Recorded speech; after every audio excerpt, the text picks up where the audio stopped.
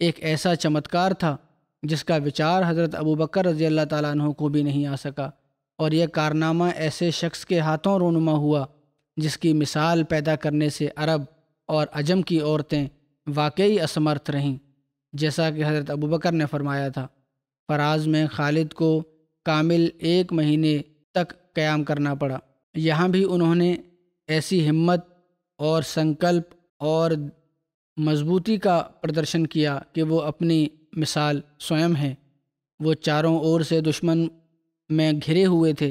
پوروی دشا سے ایرانی تھے جو ان کے خون کے پیاسے ہو رہے تھے۔ پشچمی دشا سے رومی تھے جن کا یہ خیال تھا کہ اگر اس سمے خالد کی جمعیت کو تباہ اور برباد نہ کیا گیا تو پھر یہ سیلاب روکے نہ رکے گا۔ رومیوں اور مسلمانوں کے بیچ صرف دریائے فرات تھا، ان کے علاوہ چاروں طرف بدوی قبائل آباد تھے، جن کے بڑے بڑے سرداروں کو قتل کر کے خالد نے ان کے دلوں میں بدلہ لینے کی ایک نہ ختم ہونے والی آگ بھڑکا دی تھی۔ اس نازک صورتحال سے خالد اگیان تھے۔ اگر وہ چاہتے تو ہیرا واپس آ کر اپنی طاقت بڑھوتری کرتے ہوئے پھر رومیوں کے مقابلے کے لیے روانہ ہو سکتے تھے۔ انہوں نے ایسا نہ کیا، کیونکہ دشمن کو سامنے دیکھ کر خالد کے لیے صبر کرنا ناممکن تھا، اور ناممکن ہو جاتا تھا۔ طبیعت ان کی ایسی تھی، ان کی نظروں میں کیا ایرانی اور کیا اہل بادیہ سب قابل تسخیر تھے۔ ان کی مہان فوجوں کو وہ نہ پہلے کبھی دماغ میں لائے اور نہ آئندہ کبھی ان کے دماغ میں اس کا خیال آیا، اس لیے وہ بڑے سنتشٹی کے ساتھ لڑائی کی تیاریوں میں ویست رہے۔ ادھر رومیوں کو ابھی تک خالد سے واسطہ نہ پڑا تھا، اور وہ ان کے حملے کی شدت سے اگیان تھے۔ جب اسلامی فوجیں فراز میں اکٹھی ہو گئیں اور برابر 1 مہینے تک ان کے سامنے ڈیرے ڈالے پڑی رہیں، تو انہیں بہت جوش آیا اور انہوں نے اپنے قریب کی ایرانی چوکیوں سے مدد مانگی۔ ایرانیوں نے بڑی خوشی سے رومیوں کی مدد کی، کیونکہ مسلمانوں نے انہیں ذلیل اور رسوا کر دیا تھا، اور ان کی شان و شوکت کو تہس نہس کر کے ان کا اہنکار مٹی میں ملا دیا تھا۔ ایرانیوں کے علاوہ تغلب، عاد اور نمرد کی عربی نسل قبائل بھی رومیوں کی پوری سہایتا کی، کیونکہ وہ اپنے رئیسوں اور سربراہ لوگوں کے قتل کو بھولے نہیں تھے۔ اتح رومیوں، ایرانیوں اور عربی نسل قبائل کا ایک لشکر، بہت بڑا لشکر، مسلمانوں سے لڑنے کے لیے روانہ ہوا۔ دریائے فرات پر پہنچ کر انہوں نے مسلمانوں کو کہلا بھیجا کہ تم دریا کو پار کر کے ہماری طرف آؤ گے یا ہم دریا پار کر کے تمہاری اور آئیں؟ حضرت خالد نے اتر دیا کہ تم ہی ہماری طرف آ جاؤ، تم لڑنے آئے ہو تو ادھر آ جاؤ۔ اتح دشمن کا لشکر دریا پار کر کے دوسری جانب اترنا شروع ہوا۔ اس دوران میں حضرت خالد بن ولید نے اپنے لشکر کی اچھی طرح سے باقاعدہ قطار بندی کر کے انہیں دشمن سے لڑنے کے لیے پوری طرح تیار کر دیا۔ جب لڑائی شروع ہونے کا سمے آیا تو رومی لشکر کے سپہ سالار نے فوج کو آدیش دیا کہ تمام قبائل الگ الگ ہو جائیں، تاکہ معلوم ہو سکے کہ کس گروہ نے زیادہ شاندار کارنامہ انجام دیا۔ اتح ساری فوج الگ الگ ہو گئی اپنے اپنے سرداروں کے ساتھ۔ لڑائی شروع ہوئی تو حضرت خالد بن ولید نے اپنی فوج کو آدیش دیا کہ وہ چاروں طرف سے دشمن کو گھیر لیں اور انہیں ایک جگہ جمع کر دیں۔ اس طرح پے در پے حملے کر کے، نرنتر حملے کر کے انہیں سنبھلنے کا موقع نہ مل سکے۔ اتح ایسا ہی ہوا۔ اسلامی دستوں نے رومی لشکر کو گھیر کر ایک جگہ اکٹھا کر دیا اور ان پر اس زور سے حملے شروع کر دیے۔ رومیوں اور ان کے حلیفوں کا خیال تھا کہ وہ قبائل کو الگ الگ مسلمانوں کے مقابلے میں بھیج کر لڑائی کو زیادہ لمبا کر سکیں گے، اور جب مسلمان تھک کر چور ہو جائیں گے تو ان پر بھرپور حملہ کر کے انہیں مکمل طور پر پراست کر دیں گے۔ لیکن ان کا یہ وچار بیکار ثابت ہوا، اور ان کی یوجنائیں خود ان پر الٹی پڑ گئیں۔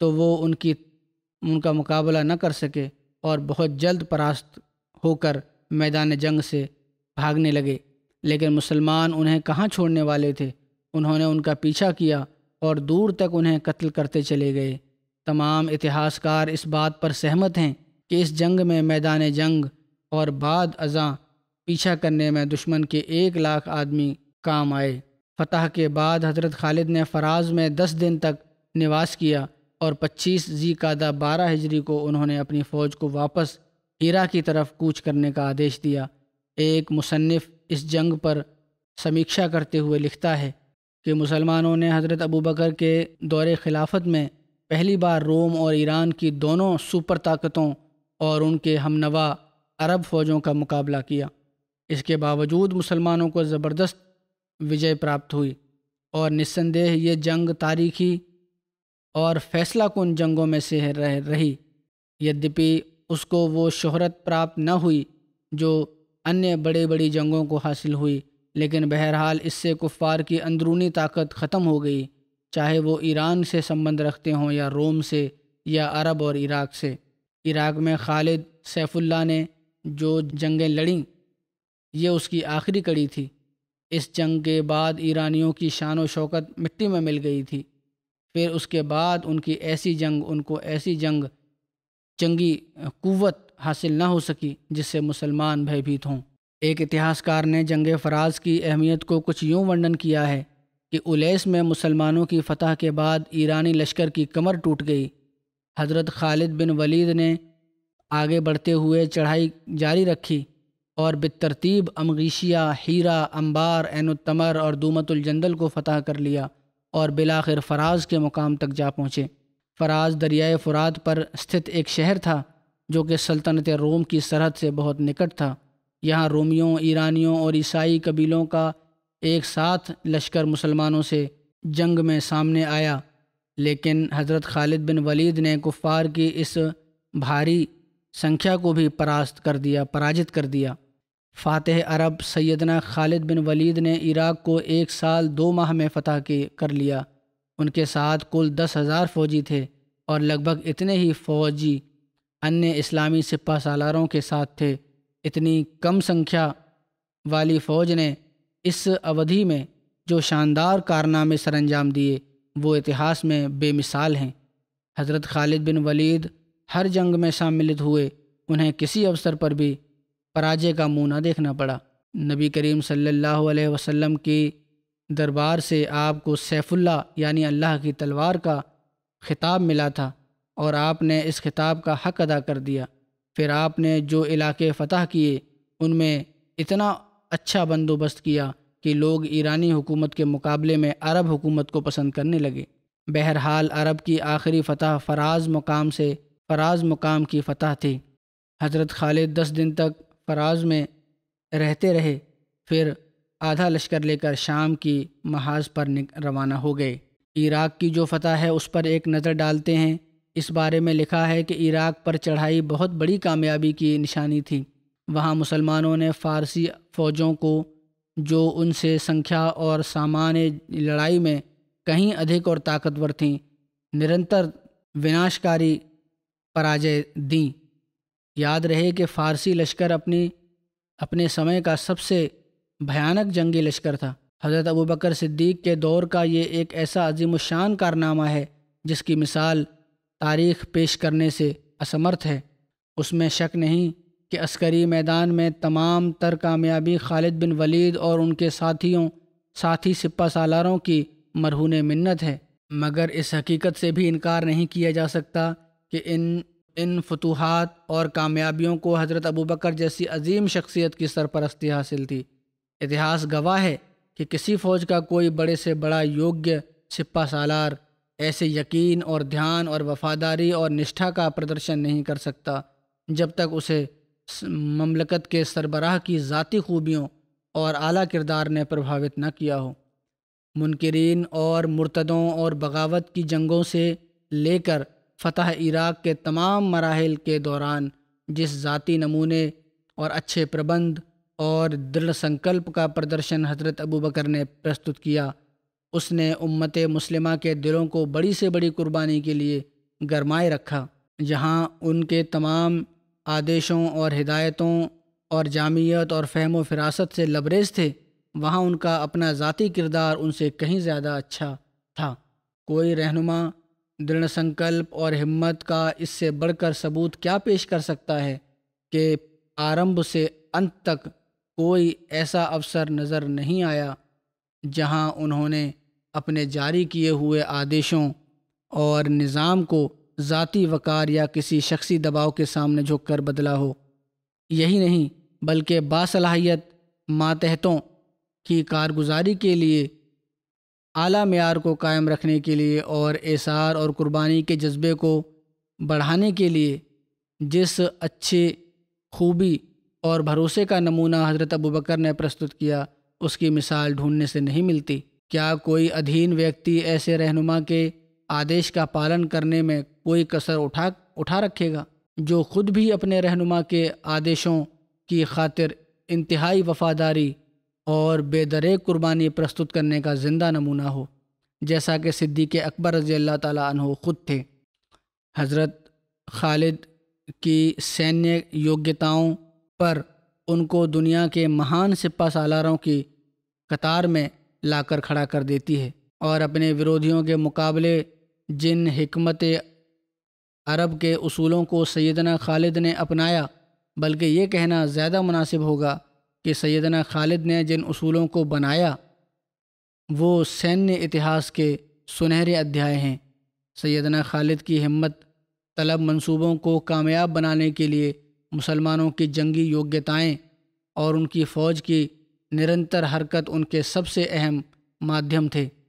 ان دونوں چیزوں سے سیدنا خالد نے قوت برداشت کی آخری حد تک استفادہ کیا، اور یہ صرف اس لیے سمبھو تھا کہ انہوں نے اپنے سپاہ سالاروں، اپنے سپاہیوں کو کبھی ایسی مشکل میں نہیں ڈالا جس کو انہوں نے خود نہ جھیلا ہو۔ جہاں خلیفہ اول کو تاریخ اسلام میں ایک وشیش مقام پراپت ہے، وہاں پر سیدنا خالد بھی ان نامور سپہ سالاروں میں سے سب سے پہلے تھے جو باہری علاقوں کو فتح کرنے اور دنیا کی سیاسی اور مذہبی نقشے کو نئی شکل دینے میں حضرت ابوبکر صدیق کے سہایک تھے۔ جس طرح ہر مسلمان حضرت ابوبکر صدیق کے سیاسی و روحانی رہنمائی میں اور سیدنا خالد کی عسکری قیادت کے ذریعہ عراق کے ایک سرے سے دوسرے سرے تک ایک تند طوفان کی طرح چھا گئے، اب وہ اسی طرح ایک دوسرے سلطنت پر دھاوا کرنے والے تھے، اور وہ مشرقی روم تھا۔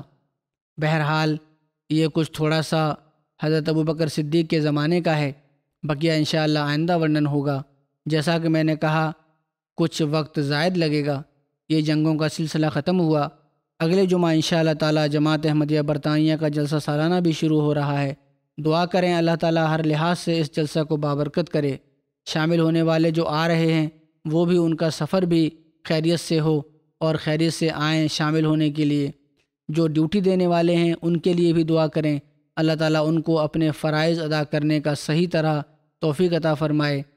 اور کیونکہ 2 سال کے انترال کے بعد بڑا جلسہ ہو رہا ہے، 3 سال کے بلکہ پچھلے سال ہوا تھا لیکن چھوٹے سطر پر، تو پوری طرح بڑا جلسہ اب ہو رہا ہے، اس لیے کچھ دقتیں بھی ہوں گی۔ اللہ تعالیٰ جو بھی انتظامی دقتیں ہیں یا جو بھی دقتیں کسی بھی صورت میں پیدا ہو سکتی ہیں ان کو دور فرمائے۔